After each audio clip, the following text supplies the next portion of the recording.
Hey everyone, how's it going? Joe here with the 23rd hour podcast about the Oilers and Canucks before game 7, reviewing game 6 and previewing a little bit of game 7, who I want to win, who I think will win. So let's get it started. Speaking of getting things started, Holloway coast to coast around Hronek and in the net starts the game for the Oilers offensively. This was 10 minutes into the game. I just kind of wanted to segue there. This was the Oilers' third shot on net in those minutes. The Canucks at the point of two, so a very low shot game so far. An answer from Scratch Nils Hoglander. Why are we scratching Nils Hoglander, everybody? I don't understand. I never understood. I knew at one point he would be able to wake up. He's that kind of player. I'm pretty sure everyone knows it except for Rick Tocchet, apparently. I think that's the first time I remembered his name mid-podcast, so but oh, that was horrifying. But Pedersen, who also has been slow, gets it to Hoglander, who tries the forward shot, doesn't go. Tries the reverse shot, backhander, goes right in, tied 1-1. The shots were tied 4-4 after the first period. Obviously, two of those shots were from I don't know why I said obviously, but two of those were from Dylan Holloway. So Dylan Holloway going off on the shot sheet. I don't know where the K came from. Um, but Dylan Holloway going off on the shot sheet for the Oilers, the only guy who showed up apparently at this point in the game. The Oilers power play drops for 0 for 7 of their last, 7. Only one shot on this power play from McDavid. Um, so the Oilers power play has been kind of underwhelming lately. The Canucks have figured out how to kill it. Hopefully for themselves, they can advance that into game 7. Obviously, the Oilers power play has been a large issue for every team it has faced in the past few years in the playoffs, how efficient it has been. I was just watching my bracket at the beginning of the season that I made before the playoffs started, and I said the Canucks were gonna have the best power play in the whole damn playoffs. And how funny is that they're facing the best power play in the whole damn? I think it's a hot take. I can't believe I thought that. They must have had a really strong end to the season for me to say that. I don't even remember it honestly, but yeah.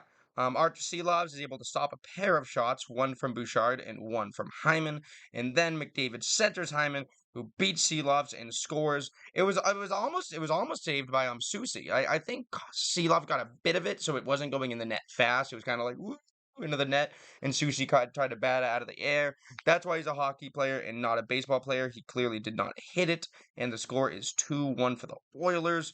Hyman, after this, is able to ding it off the goalpost to Bouchard, who dings it again. However, this ding is inside the net. Evan Bouchard, what have I been saying? He already has more goals than anyone on the Boston Bruins. Obviously, they're out, but they played the same amount of games at this point. No, I'm sorry, the Bruins played more games because they went to 7, and the Oilers beat the Kings in 5. So, Bouchard, offensive machine on the blue line for the Oilers. I also forgot Bouchard's name in that video. I was like, oh, Ekholm and the other guy are better than Darnell Nurse. The other guy is Evan Bouchard. That's his 5th goal of the playoffs. McDavid's 18th assist, and Nugent Hopkins' 11th assist. We haven't been talking about Hopkins much. He's been kind of a quiet producer for the Edmonton Oilers. He's been probably mostly secondary assists, but hey, we boot we glorify plus ones, right? Glorify for a good reason. If your line's doing good, that's good for you. You're a plus one, that's one more goal on the ice for you. So 11 assists for Nugent Hopkins, whether they be primary or secondary. Very good job, very good presence. However, let's talk about a bad job the Oilers are doing. Again, the Canucks are able to kill off a 5-on-3. I at this point, if it's a 5-on-3, I don't credit the penalty killing. I offend the power play because if it's a 5-on-3, you should be scoring this. I don't know how they're not scoring this. You have Connor McDavid, you have Draisaitl, you have Hyman, you have Bouchard, you have Evander Kane. Holloway's playing well. You have one of the best power plays that I can remember ever seeing in my life. Probably the best, honestly. And they're not able to do anything. After the power play is killed off, they are able to continue their pressure, even 5-on-5 after both power plays are killed off. Tyler Myers ends up out there for over 3 minutes. At one point, they're able to beat Susi. Hronek gets a stick on it and ices it down for a little rest. Then face-off win, and Miller gets a shot on Skinner on the other end of the ice, and everyone's able to come off for an offensive face-off.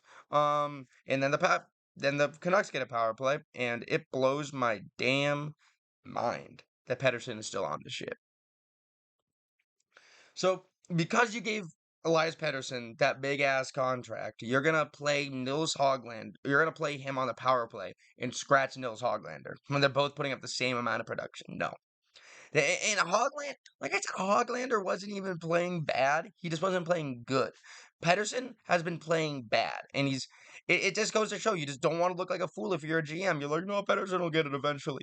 No, he hasn't. He got one. I think he has one goal, a few assists, sure, but he has one goal. This is not the production level we expect from Pedersen. So I know earlier we were talking about Nugent Hopkins playing well that's for him, okay? Nugent Hopkins has never been the kind of guy that we think is going to be the star of his team. God forbid he's on a team with Draisaitl and McDavid. That was never the expectation for Nugent Hopkins after his first couple of years when those guys came into the fold.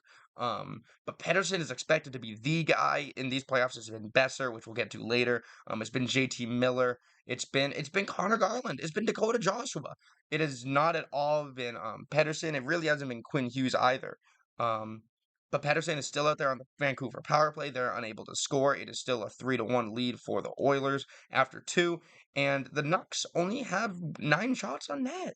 So 4 in the first, 5 in the second. They're pulling a Bruins here, but the thing is, at least the Bruins were able to get it together after the first period. Um, they usually play about 40 minutes of hockey, not zero. It looks like the Canucks at this point have played 0 minutes of hockey, and I was like, they're gonna get less than 15. They're gonna get less than what the Bruins had that one game. Um, against Florida that set the record. Um, hold on. Are some of my stats wrong? No, okay, they all right. All right. Um, I mean, they get exactly 15. They do end with 15 shots, which means that the third period they only had 6 shots. So horrible all-around game for the Canucks. We're gonna get back to that though, because Nugent Hopkins, who I was just talking about, is able to score off of McDavid's center. He gets it in the slot around Susie and pads onto the lead. So Susie out there for another goal against. Obviously, he is doing his damnedest, but wasn't a baseball player in the first one, wasn't a good defenseman in the second one. And then for the fifth goal, yes, there are more. Just this last one, but one of the best goals you'll ever see. We all have dreamed of this moment. We've all thought of it. Um, let's go, blah blah blah, and then a goal. How about even better? The crowd is singing "Living on a Prayer" during a face-off. Draisaitl wins the face-off. They go, in the chorus, and Evander Kane scores it on a one-timer. All the Canucks players were just standing around doing nothing. Looked like they weren't expecting a shot. Looked like they were just deflated. They were like waiting to see what the Oilers were gonna do, and the Oilers shot it and scored. Even Shelov's, and the crowd erupts there in the middle of singing "Living on a Prayer" in Game 6 to force this Game 7, and it is insane in there. And it was such a great atmosphere. But it's just a bad, bad, bad look for the Canucks. Max shots in a period, yup, were 6 for the Canucks, 3 total from Miller, 3 total from the defense.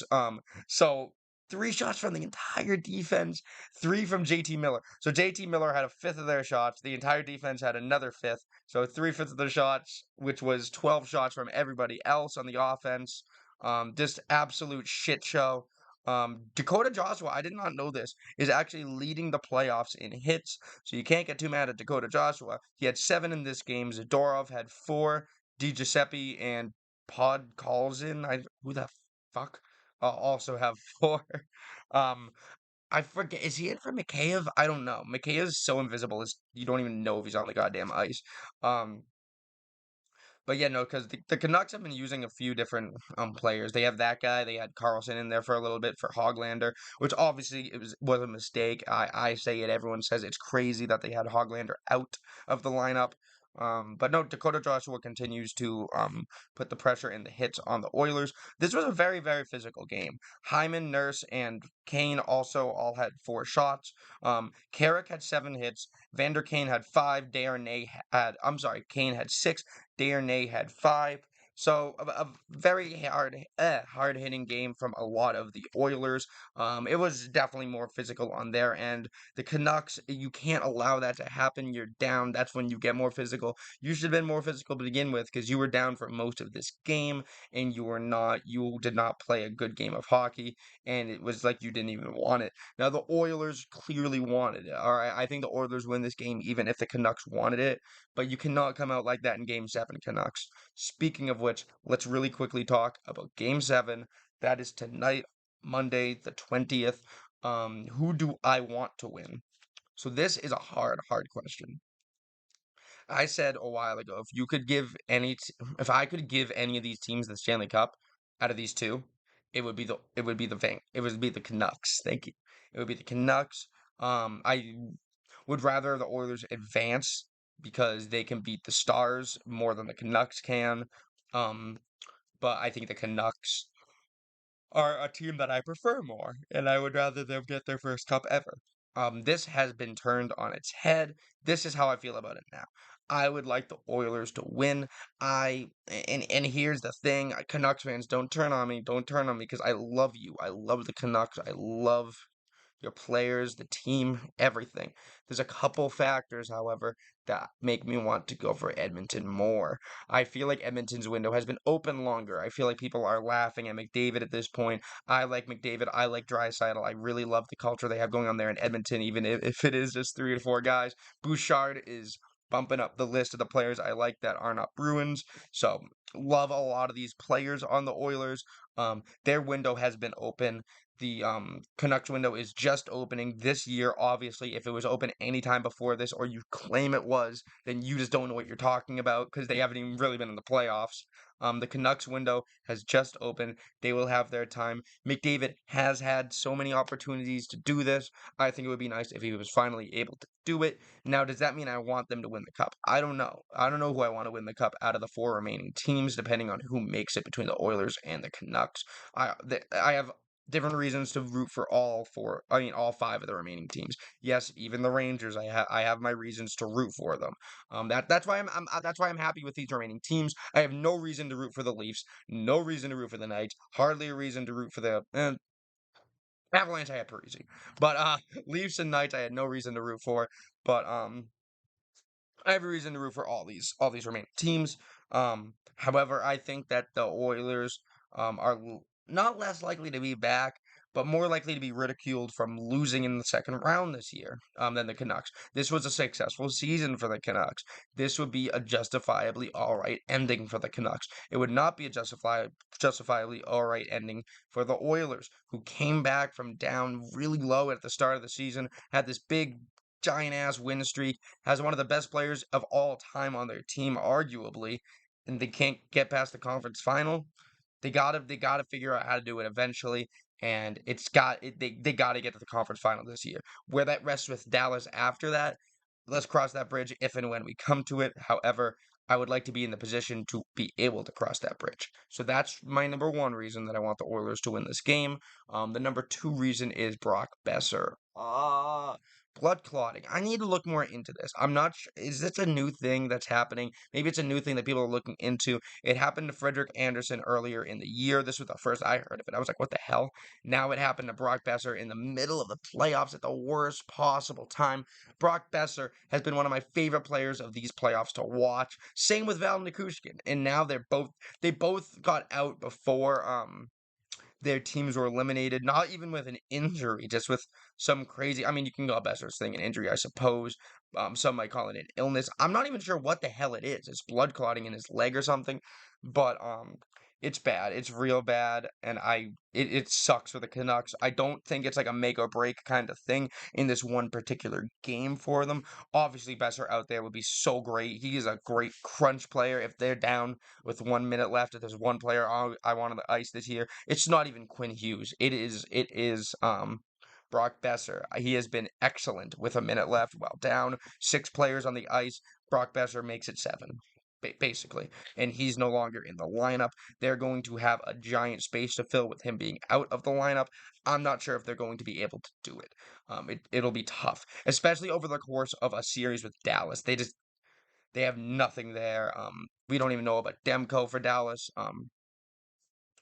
But who is again? And Rope Hintz is supposed to be back for Dallas. We're still waiting on Hakanpää, but I've talked too much about Hakanpää at this point.